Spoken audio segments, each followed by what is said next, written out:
Hey there, and welcome to the ongoing video series of how my husband and I had a baby via surrogacy. You're now on your 8th video, and I bet you're thinking, blimey, I'm pretty sure he's only just got pregnant. Think how we feel. It took us 3 years to get to this point where we are now, which is our first trimester with our lovely surrogate Alex carrying our baby. The first trimester, if you don't speak pregnancy, is 0 to 12 weeks of growth. The first thing that you're going to learn once you find out that you are pregnant is you are probably slightly more pregnant than you thought you were. There involves some questionable maths. Okay, picture this. We had embryos that were 5 days old put in to Alex, and 10 days later we were 4 weeks pregnant. I'll let you just have a moment with that. It's something to do, the time it's something to do with when the lady's ovulation period starts. So there's a bit of craziness around that. Just accept it, because you're way more pregnant than you thought you were, and that is a good thing. This is when the crazy feelings start. Obviously, your surrogate is going to start getting sick, and there is nothing you can do about it. It will make you feel quite guilty, a little bit useless, but at the same time, unless your surrogate is living with you in some weird kind of situation, it will be quite detached. So you'll be getting updates of their sickness and how they're doing via text or via voicemail or by meeting up every now and again, but you won't be living with it all the time. So you're kind of going to get that distance too. It's a weird place to be. It will also be the time when you start getting scared that something can go wrong, because at this point you've got something to lose. Now, it won't take long for you to realise that that feeling's not going to go away, and you'll get to the point, even 12 weeks in, where you're like, it could still go wrong. And having spoken to people that have gone through this, having spoken to my mother, and I'm in my 40s, she says that feeling is still with her now. So get used to it. Things could go wrong at any point, so you might as well enjoy the journey. Right, so speaking of that, let's carry on enjoying the journey. Shit's just got real. We're pregnant. Go Kev from a year ago. Right, do you want to see some of the drugs that Alex is having to take? No, I don't think this is going to be more than a couple of weeks worth. Syringes. There's 20 there. She's having injections in her bum and in her belly. What have we got? Oh, these are the syringes. Oh, that's the stuff to go in the syringes. These are empty syringes. And we've got loads of these. More. We've got alcohol wipes. Oh, different stuff for the other syringes. So this is two. This must be the different stuff that's going in the belly and in the bum. And then we've got Prontigest.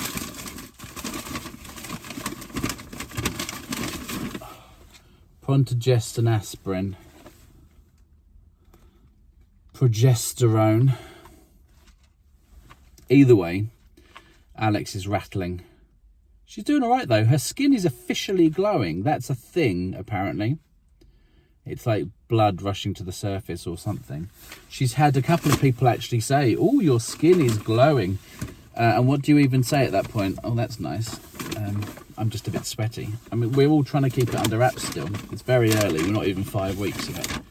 Oh, and she's got a bin for the needles. And all of that lasts 18 days. That's not even 3 weeks worth of drugs. I think she's on them until 10 weeks. And then after that, she starts weaning off. I'm sure she will be very pleased about that. She's getting all sorts of bruises around her butt and her belly. Poor thing. It's nice of her, isn't it, to do this? We have our viability scan, I think it's called, in a couple of weeks, just to make sure that everything looks like it's going in the right direction. And we've got that just before my birthday. So I'm hoping that'll be a nice little treat as opposed to the alternative. And now we're about to have our 7-week viability scan. Now we're a little bit nervous about this one. It's a big deal. The main purpose of the viability scan, of course, is to make sure everything's viable. Look, there is a heartbeat. Make sure that the fetus is in the right place and doing what it should be doing at 7 weeks. If it is, fingers crossed, then they will work out your medication and also all the appointments. And this will go right the way up to week 40, which is when baby will be due. It should be due before that, to be honest. We just saw our baby's heartbeat and everything looks fine. Apparently Alex has a good sack and everything looks good, and it's batshit bonkers and everything kind of relaxed a bit. Well, I don't think we realised how tense we were. So we're at the 7-week viability scan. That's what we just had, and everything looks viable, I guess. The clinic has given Alex another up to 5 weeks worth of drugs, like 2 big carrier bags. And that's us pretty much signed off at the clinic. That means we're now with the NHS and we are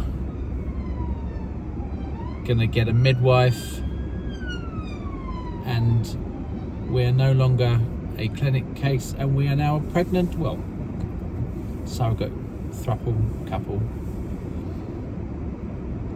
It's mental. So we've got this app. We're following the development of our embryo, baby PB Buffet, of course, and we're watching it grow. And in the last week, it's gone from 2 millimeters in size to a centimeter in size.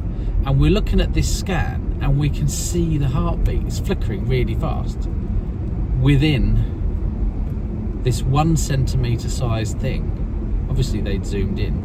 So the heartbeat working away and flickering away has got to be just a couple of millimeters in size. Now that is bonkers to me, that something that small it's already got a heartbeat.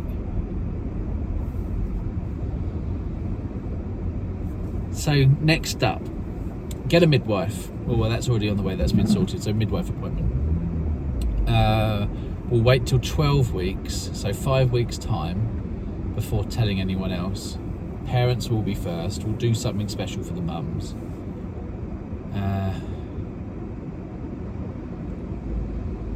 When do we have to look at nurseries? There's a waiting list, right?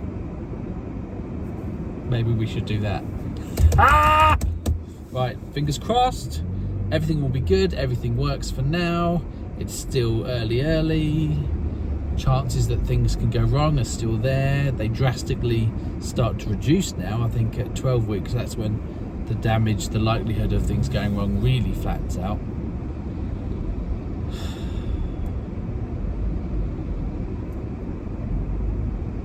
All of a sudden, I feel like I need to try really hard not to die. And as far as I knew, I was trying reasonably hard not to die before now. But now I'm really trying not to die, because there's something that needs me.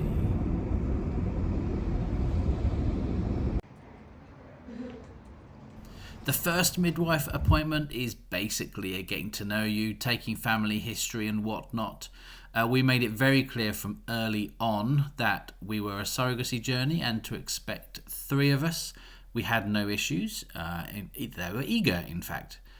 It was also the first opportunity for us to hear our child's heartbeat. That was cool.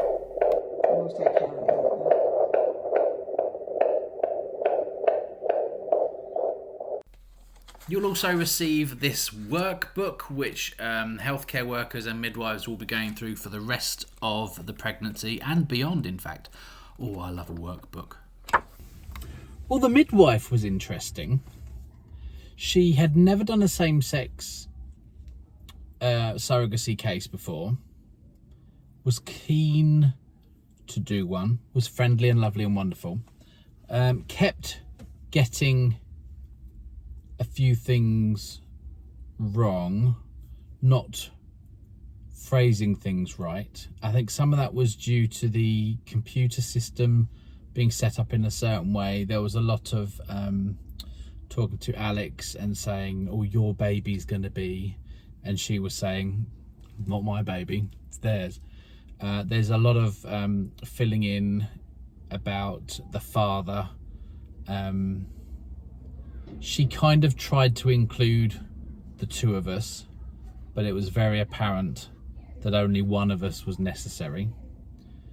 And also she was insisting that the dad needed to do blood tests and things like Alex had to, which we'll do and we'll go along, but we can't quite figure out why, because this isn't a case of traditional IVF, two parents making an embryo. We have a baby, and that baby was made from an embryo that we made 2 years ago and has been in the freezer. So quite why the father needs to do another blood test is beyond us. When we challenged it, she said, if you're against the idea, you don't have to. We aren't forcing you. We're not against the idea. We just don't think it's necessary. We've seen a whole list of all the appointments that we've now got to have with the midwife. There's quite a few. And prior to each of those, many of them will require bloods being taken. If not by the father, then certainly by Alex. We are currently on 8 weeks, I think. We're following the apps. We know exactly where our development is at this point. The head's quite big because the brain's developing. They know what colour the eyes are going to be. It's all stats app. I'm reading up on the situation. I feel like I need to learn. I also feel like there's not really anything out there for people in our position. There's a lot of books on gay parenting, and there's a few books on you are the expectant father, here's how to treat your wife, but there's not really anything for a same-sex couple going through surrogacy and kind of like the feelings that we have. Alex is getting very ill. We can't do much about it, and she's not even getting a family out of it. She's helping us with ours, and it does make us feel quite helpless and quite bad, and there's nothing that kind of covers those emotions out there that I found anyway. So maybe I need to write it. Anyway, next up, we've got a few weeks to go. We'll have the 12-week scan. The 12-week scan is kind of the point where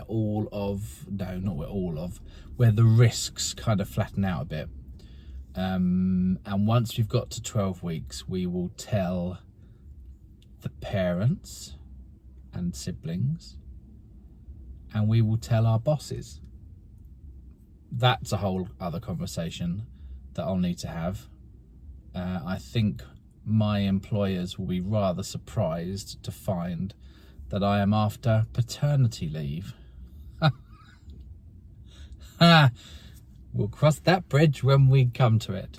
I don't know how or if parents and siblings will be able to keep the secret for long, but they'll be asked to. We're not going to post anything or do anything publicly. Well, the intention is not for some time, if at all, before the birth.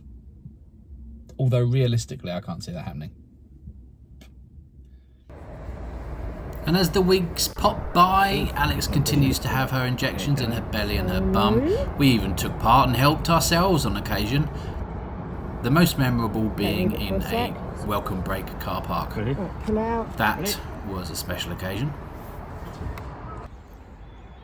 We've just had to come to the hospital for a blood test. Now this is the hospital that Alex will eventually be giving birth at. So we're going to take the opportunity to have a little bit of an explore so we know where we're going when we actually need to know where we're going. We were particularly interested to find out the closest place to park to the maternity unit and how much it would cost us. Did we need cash? Right the way through the pregnancy, of course, we've been keeping up to date with our surrogacy pals. It's time for the conference again. Lots of very useful content from Surrogacy UK.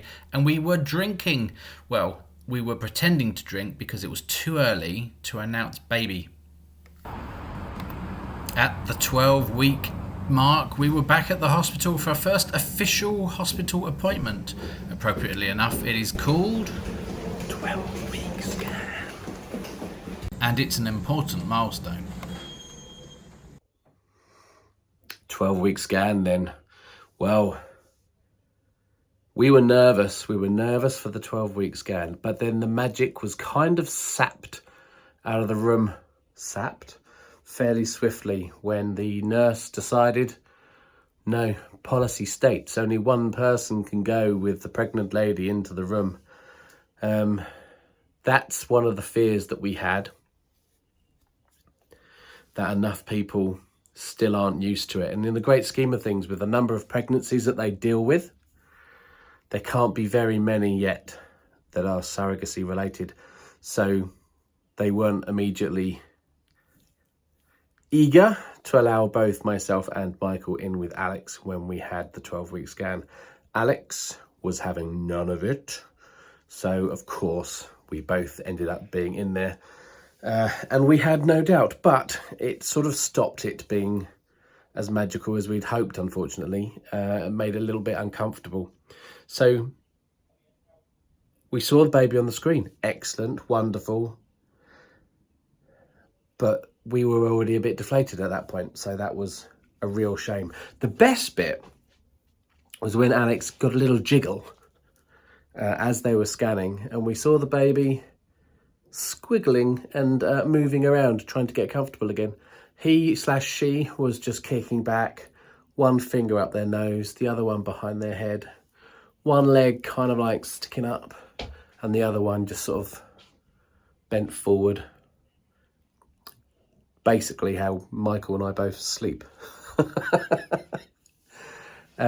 So it was still wonderful and it was still lovely. And now we've got the exciting stage of starting to tell people, like people that we've been holding off from the family. Now we can tell them, because at 12 weeks, the risks of things going pear-shaped are reduced. Not gone, but severely reduced.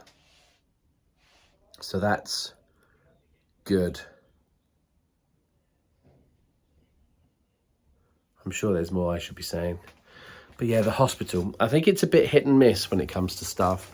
We've had some friends which went to the same hospital, also for surrogacy, had no problems at all. So it does depend on who you end up getting. We warned them in advance. They were notified that we were a surrogacy group. That should have been enough, but just because of who happened to be there, they didn't read the notes properly or whatever. It kind of made no difference. But certainly midwives should be telling hospitals in advance that it's a surrogacy team. And if they don't do it naturally, then you need to ask them so that they know to expect you. And theoretically, there won't be any issues like that spoiling the magic of our first scan. Oh, incidentally, kind of important, everything's fine, everything's growing well. They measure things like fluids at the back of the head to look at brain development or something. They measure the length. They think that the due date may be slightly later than it could be, which brings everything forward a bit. I'm now going to have to start preparing myself for telling work and all of the fun that will entail. And we'll start finalising several things. What we think the first few months are going to look like in terms of care, how we're going to do that. And next up, we'll be telling the mothers. And we've got a private scan booked in 4 weeks' time. Now, this is for 2 reasons. At 16 weeks, in 4 weeks' time, you can do the gender reveal. We're not going to find out the gender, but by booking this private scan, it means we can have as many people as we want, theoretically, in there as part of the journey as well. Alex's son wants to understand what's going on, and Alex wants to explain to him about how she's carrying a baby for someone else. So that will be a wonderful experience to bring him along to, which obviously he wouldn't be able to do in a regular NHS appointment. As for Michael and I, we're both going to bring our mums because this is going to be a very special thing for them too. So as part of the reveal, when we do that to them in 2 days' time, they will be invited to come along to the 16-week scan. We will get the gender written down secretly. Alex wants to tell us that separately, which I get. And also, it's kind of weird if you're in a room full of people and you get told it's a boy / or it's a girl. It's sort of a moment you want to have a little bit more intimately.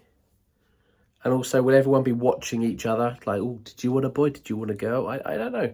So taking that out of the equation, we'll just have that just as the three of us. But yeah, 12-week scan done. Tick. Baby healthy. Tick, tick. Staff handling of the situation.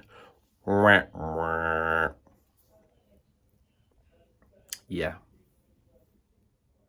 So, was there anything that we could have done different? We made sure that every appointment that we went to, they knew in advance that we were a surrogate situation, that there would be 3 of us, and we still came across a little bit of head scratching. Not necessarily negativity, but definitely surprise and a little bit of unsureness of what to do from professional people. So my advice, make sure they know in advance that you're a surrogate situation. Make sure it's on your notes. Make sure you get a midwife which is up for it and happy to support you and on your team, and make sure that their details are on your phone so you can call them if you need to, because they will be very useful when dealing with other medical professionals and the NHS and any person who isn't quite sure what to do with you. The laws have changed and people have not kept up. So that's where we're at the end of week 12, trimester 1 done. Like, follow and subscribe, leave your questions below, and I will see you next time. Ta-ra.